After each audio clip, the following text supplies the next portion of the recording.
इतना प्रॉब्लम्स को एक्सपोज किए कि नीतीश कुमार को वापस बीजेपी के साथ आकर सरकार बनाना पड़ा। उनका कोई भी काम में कार्यकर्ता फोकस में रहते थे, कार्यकर्ता को बहुत ऊपर रखे थे, टॉप मोस्ट। नीतीश जी का विजन, सुशील जी का आइडियाज, ये दोनों मिलकर हमारे स्टेट को अभी कोई भी आता है तो देखते हैं कि कहां से कहां चला गया।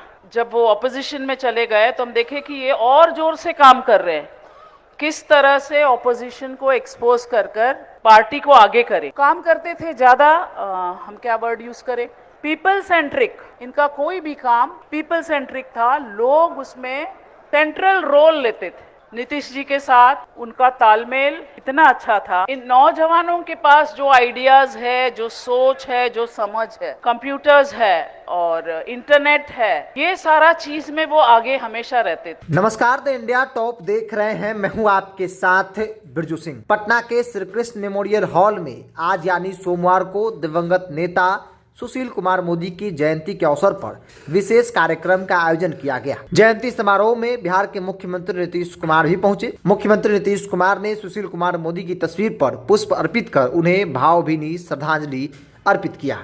उसके साथ बिताए राजनीतिक सफर को याद किया। इस दौरान दिवंगत नेता सुशील कुमार मोदी की पत्नी जेसी मोदी ने अपनी भावनाओं को लोगों के साथ शेयर किया। जेसी मोदी मुख्यमंत्री नीतीश कुमार के साथ सुशील मोदी के रिश्ते और सरकार में कैसे वो काम करते थे, तमाम चीज़ों को वो लोगों के बीच रख रही हैं। उस दौरान वो भावुक भी हुई। उन्होंने लोगों से अपील किया कि आप लोग भी सुशील जी के जो अच्छे कार्य हैं उसके बारे में जानिए और उन कामों को आगे बढ़ाइए। क्या कुछ कह रही है सुशील मोदी की पत्नी जेसी मोदी, उनके पूरे भाषण को आप सुनिए। आप सबको मेरा प्रणाम। मंच पर बैठे मंत्रीगण, एमएलए, एमएलसी,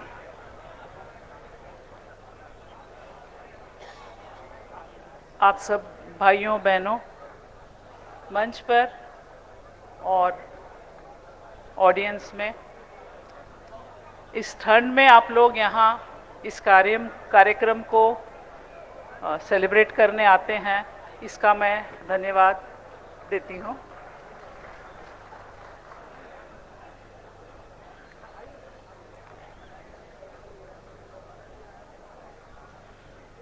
पिछली बार जब मैं बोल रही थी, मैं थोड़ा सा भावुक हो गई। मैं नेता लोगों के जैसा नहीं बोल सकती, लेकिन कुछ सुशील जी के लाइफ में क्या महत्व था, कौन महत्व था, इसके बारे में मैं थोड़ा सा बोलकर अपने बोली को विराम दूंगी। जैसे अवधेश नारायण जी ने कहा, उनकी लाइफ में बहुत डिसिप्लिन था, समय का डिसिप्लिन, प्रोग्राम्स का डिसिप्लिन, खाने का, कहीं जाने का, टाइम पर जाना, किसी को बोल दिए हैं कि आ रहे हैं तो वो ज़रूर से वहाँ पहुँच जाते थे। मतलब उसमें वो कॉम्प्रोमाइज़ नहीं करते थे।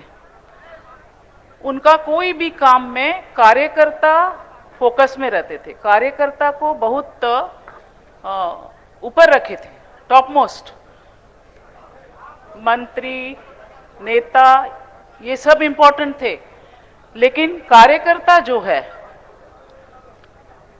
उनको वो टॉप मोस्ट में रखे थे। उनका कोई भी बात सुनना, कोई काम है, कोई क्षेत्र का काम है, तो उस पर विशेष ध्यान देकर उस काम को कैसे कंप्लीट करना, ये उनका मिशन रहता था।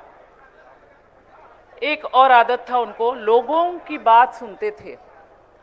जब कोई भी उनके साथ मिलने आते थे तो कोई अपना प्रॉब्लम लेकर आते थे या कोई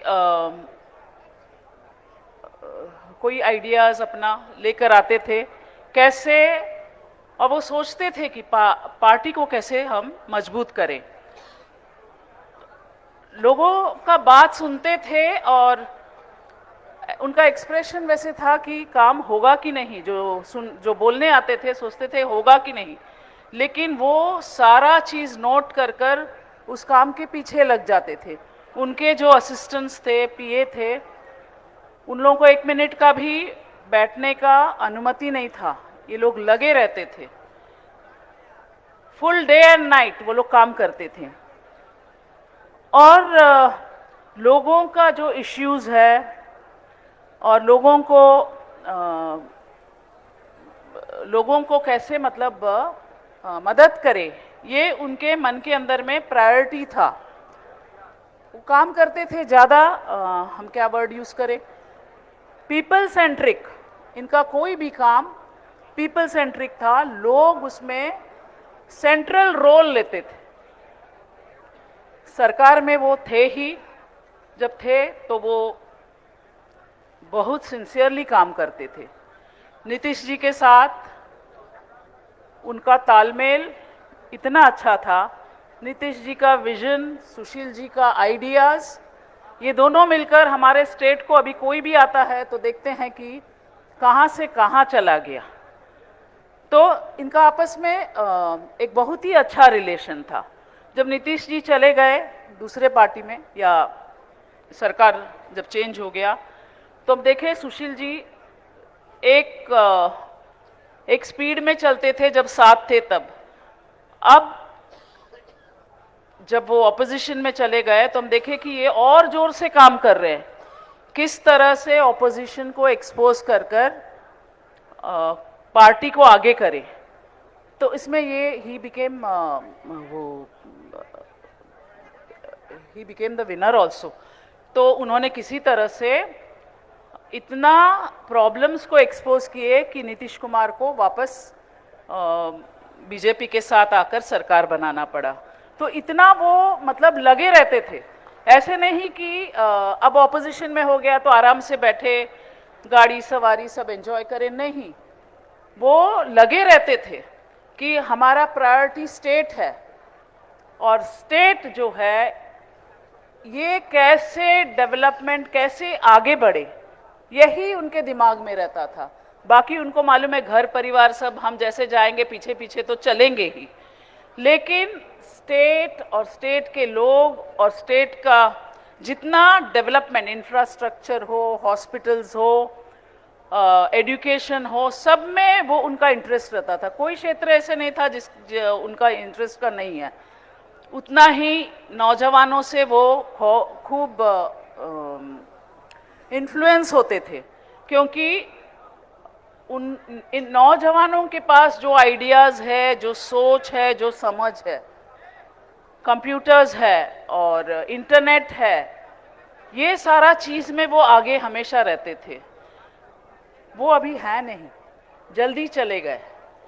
लेकिन मैं सोचती हूँ जहाँ भी है भगवान उनको शांति दे और वो खुश रहें, और आप लोग भी उनको याद करते रहें, उनके अच्छे कामों को याद करें। उनको याद करने से उनके अच्छे कामों को याद करें, और स्टेट को कैसे डेवलप करें, यही आप लोगों के दिमाग में रहे।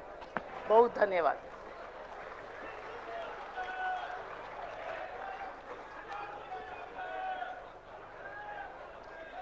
धन्यवाद भाभी जी।